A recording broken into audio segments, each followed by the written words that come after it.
Regardons comment faire dans une relation thermodynamique pour passer facilement d'une relation donnée pour 1 mol à une relation valable pour n mol.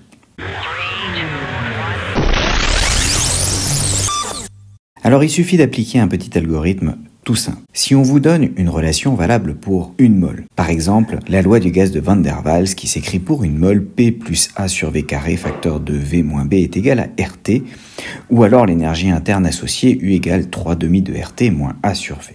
La première étape revient à repérer toutes les grandeurs extensives X. Dans la relation concernant la loi des gaz de Van der Waals, la seule grandeur extensive, c'est le volume, le petit a, le petit b ainsi que le grand R étant des constantes et P et T sont des grandeurs intensives. Pour l'expression concernant l'énergie interne, il y en a cette fois-ci deux, le volume à nouveau, mais aussi l'énergie interne elle-même qui est une grandeur extensive. La deuxième étape revient à dire que la relation reste valable si on remplace X par XM, la version molaire de la grandeur extensive X, puisque par définition, on a pris une seule mole de notre système, et donc la relation donnée est valable pour 1 mol de système. Une fois ce remplacement fait, on utilise la définition de la quantité molaire, qui est la quantité extensive X divisée par le nombre de moles du système. On remplace alors dans les relations, on a P plus A sur V sur N au carré multiplié par V sur N moins B, qui est égal à RT pour la loi des gaz de Van der Waals, et on a U sur N qui est égal à 3/2 de RT moins A sur